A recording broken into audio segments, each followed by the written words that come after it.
Shetty, for this opportunity. Till now we have had an interesting session. Right now I am going back to basics. Most of our patients that of diabetes present with varied symptomatology, which may be usually due to uncontrolled diabetes or because of the complications. But sometimes it may be an unrelated disorder which is causing the symptomatology. And probably at this time we need extensive evaluation and eliciting the right medical history and ordering the appropriate investigations for this would be needed, and so that is what my case for today will highlight. This is a representative case. A 57-year-old female, no case of hypertension and diabetes. She has come to OPD with history of tiredness and easy fatigability. She is very lethargic and finds it difficult to carry on daily routine activities. There is no history suggestive of any cardiac, pulmonary, hepatic or renal disorders. So, and on examination, she is obese with BMI of 26. Her heart rate is 60 per minute, normal blood pressure, and systemic examination is normal. So, at this point, meaning historical level, what are the differential diagnoses that you would normally consider in a diabetic patient who has come to you with fatigue? Probably I'd like the audience to answer this. It looks like a very basic question. Causes for fatigue in a patient with diabetes.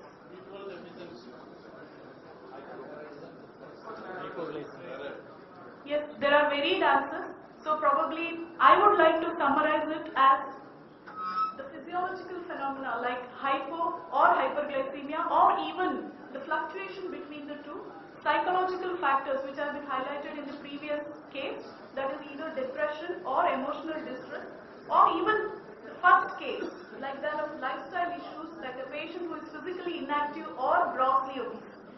So we might even neglect that symptom, but the patient is very much bothered. So let me just highlight saying it could be because of diabetic complications, it could be because of infections, anemia, electrolyte imbalance, hypothyroidism, or even diastolic dysfunction. So let me see what happened to my patient. The patient had history of amenorrhea since the age of 22. She is right now 56. This amenorrhea was following her second pregnancy. The pregnancy was uneventful, but the infant died within few days of delivery. It was a twin pregnancy. There is no history of any postpartum hemorrhage or hypotension requiring treatment. Unfortunately, the amenorrhea was neither evaluated nor treated. The patient was otherwise asymptomatic till recently, but she was carrying with her few thyroid profile reports which showed low total T3 and T4 but a normal TSH. And just to highlight, there was no history of diabetes in the family. Looking at her reports, it shows uncontrolled diabetes with a HbA1c of 8.1, C-peptide which is in the higher level of 4.9. She also has dyslipidemia with triglycerides also being high. On the other hand, renal function, electrolytes, CBC, total counts, echocardiogram are all normal. So that brings to the most important investigation in this patient. Her T3 is low with 0.6, T4 is 28, again grossly low, while the TSH is 3.36. So what would be the interpretation of this result? Yes, somebody seems to have hit the nail at the first option. Yeah, the history itself is pointing at the diagnosis.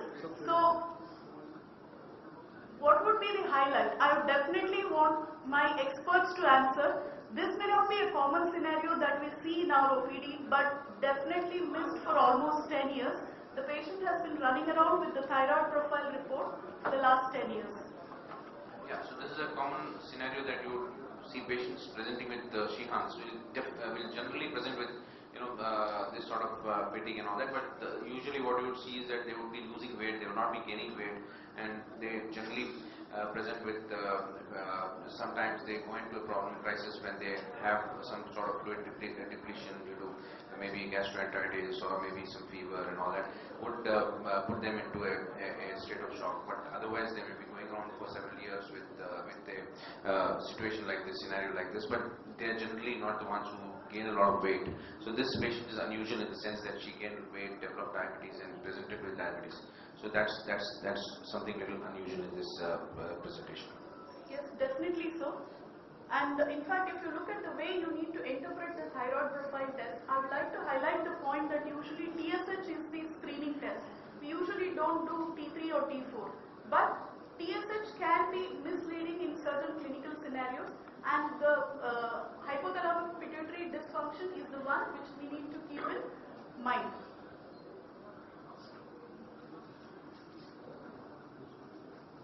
So if you look at this table which summarizes all the thyroid profile reports where interpretation of T3, T4, thyroid peroxidase antibodies are given, I think my patient's picture fits into the hypothalamic pituitary disorder where the TSH is normal but T3 and T4 are low.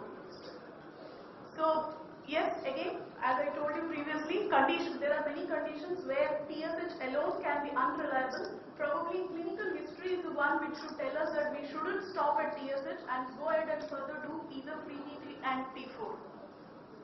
So what happened to this patient?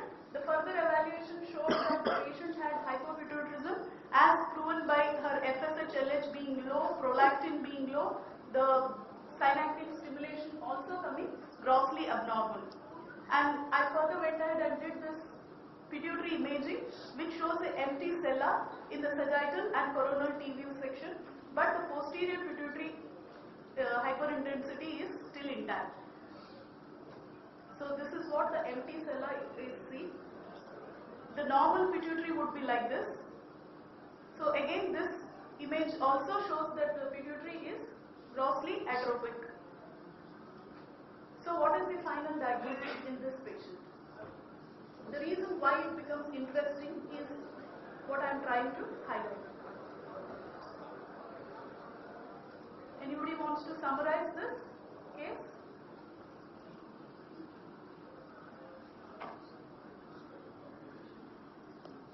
Somebody has previously already told me the diagnosis. The only interesting point is that we are seeing two different things. One, where the patient has hyperpituitarism, and on the other hand, patient also has diabetes in the form of uncontrolled diabetes. So when you look at this summarization, type 2 diabetes, hypertension, dyslipidemia, and postpartum panhypopituitarism. So the interesting point here would be, as a clinician for us, what is the management strategy? Whenever we see acquired pituitary deficiency, the first thing would be find out what the diagnosis is. We all know in this case it would be Sheehan syndrome, but of course the clinical presentation is not very dramatic. There is no postpartum hemorrhage, there is no hypotension, there is no excessive bleeding, and the patient was relatively well preserved for all these years. So that is the interesting feature here. And all these investigations are to be practiced in our clinical scenarios also. Despite being diabetologists, we need to evaluate most of our patients for some of these secondary causes for diabetes and especially the endocrine causes. So here, I would like to highlight that hypopituitarism is equal to hypoglycemia is now replaced by hypopituitarism with insulin resistance. So this is what we did for this patient.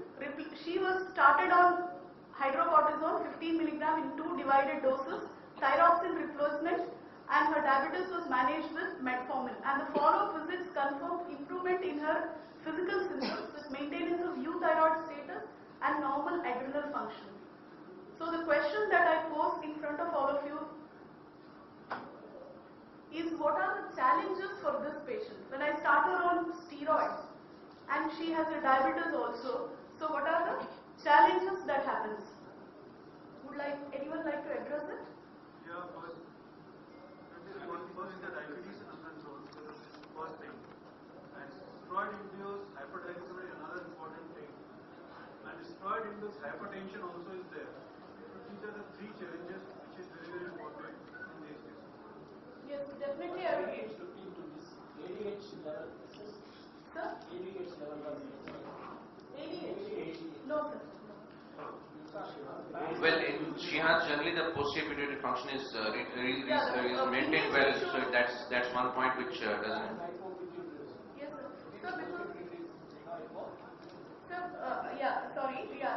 That may be important. Yes, I was talking about the anterior pituitary function. No, she didn't. Did you check osmolality in this case? No. No. Did you check osmolarity? No, she did not have any symptoms of polyuria, sir. Laboratory wise, did you check? No, sir. No. Okay, can you just present? You have, I think you have some more slides to present. Yes. Then we'll summarize that. You can go to that. So yes, as the gentleman there highlighted very well, my problem here in this patient when I followed up with his was the hyperglycemia. With metformin, though the patient was well controlled for some time, after steroids for some time the sugar started going up. The HbA1c from 8.1 in fact went up to 10%, and the other challenging issue was her weight. She was already obese. After starting steroids, the weight went up, and the management of bone health. She was 56-year-old, so I have started her on thyroxine, I have started her on steroids. So what do I do to improve her bone health? Last but not the least, management of her CV risk. They say that in a patient with pan or a partial hypopituitarism, growth hormone deficiency is one of the issues which we don't address routinely, and the growth hormone deficiency contributes to CV risk. So how do we deal with it? In fact, just 2 days before, this patient is admitted with IHC, and she is found to have double vessel disease.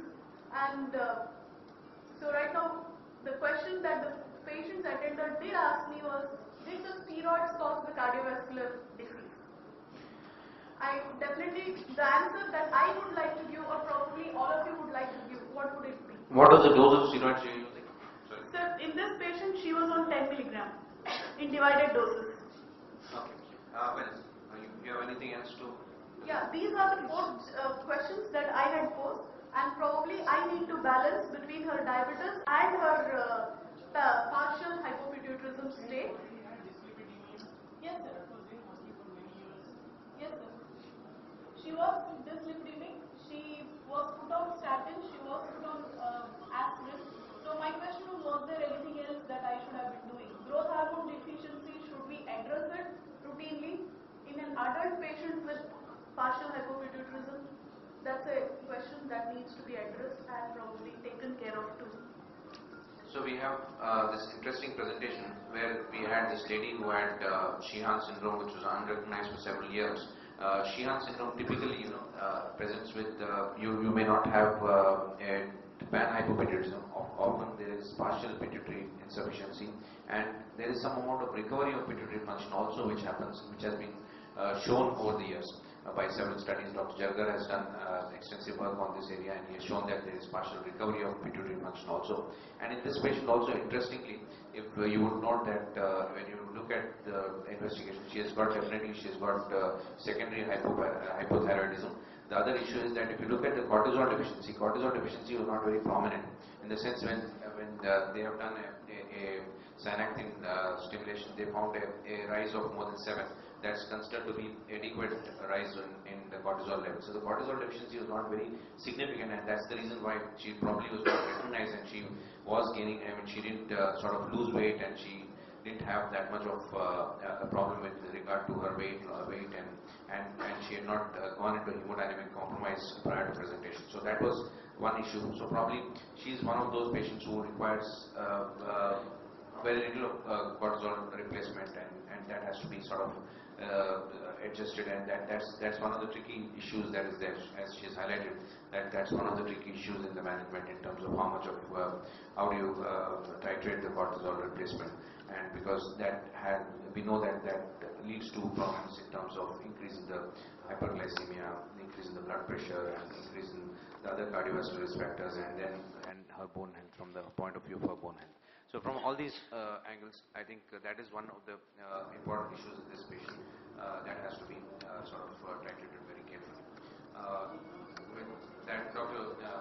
Any other questions from the house? Sir, I think I finished by asking. You want to Yes. present something else? Okay. Let us see what are the endocrine causes of uncontrolled diabetes. So this is not one of the usual endocrine causes that you see for uncontrolled diabetes. I mean, you would would anybody like to say something about this? Or we'd ask the presenter herself to go to the next slide and show us what are the endocrine causes of. So yes, sir. Before that, I would like to answer your question regarding association between hypopituitarism and diabetes. the initial literature actually reports cases where the hypopituitarism is associated with increased insulin sensitivity, and that's why hypoglycemia is one of the presenting features of hypopituitarism. But probably now in adults, the growth hormone deficiency is associated with abnormal body composition, where the muscle mass is reduced but the body fat is increased. So that contributes to insulin resistance. So the previous House's phenomena is now no longer held to be true, and that is why hypopituitarism is also listed as one of the endocrine causes of uncontrolled diabetes. In fact, the same case we had sent across to a journal, and the reply from the editor there added a note that the House's phenomena is no longer true, and the increasing obesity and the lifestyle is more characterized by insulin resistance, which cannot be counteracted by the thyroid and adrenal deficiency in this case. So, and yes, what I would like to highlight is that whenever a patient comes with uncontrolled diabetes, we are talking about all the drugs to be used, but we need to keep in mind many endocrine causes that could be contributing to the uncontrolled diabetes. Many of these are asymptomatic and run for several years before we detect them. So that is why we need to look at all these cases, because many of these could be asymptomatic, could be undiagnosed for several years, and definitely IGT and even over diabetes can be associated with acromegaly, hypercortisolism and other neuroendocrine tumors and thyroid disorders also. Thyroid disorders may be easily diagnosed, but the other things needs to be kept in mind. Especially with the increasing number of diabetics, we are dealing with a lot of patients who, despite all the appropriate therapy, even on basal bolus therapy, remain uncontrolled. So probably these are the patients in whom we need to look out for all these secondary causes. So as I said, whenever we look at uncontrolled diabetes, not just endocrine causes, we need to look at all these causes again. The most common would be non-compliance. Second, medications errors. We might have written 4 mg of glimepiride, but the patient might be taking 1 mg. So we need to check their prescriptions. Other underlying infections, drugs, stress, insulin resistance, endocrinopathies, mistaken diagnosis, exocrine pancreatic disorders. So I conclude by saying diabetes can coexist with several endocrine disorders. Clinical features can be often subtle, and years may pass before the diagnosis is made. Especially in case of hypopituitarism, we need to look at these clinical symptoms, and glucocorticoid deficiency and hypothyroidism don't offer protection against diabetes, and insulin resistance due to obesity is sufficient to override any such pursued protection. I think you must be done with your slides. Yes. Let's throw open. We have time for 1 or 2 questions. If about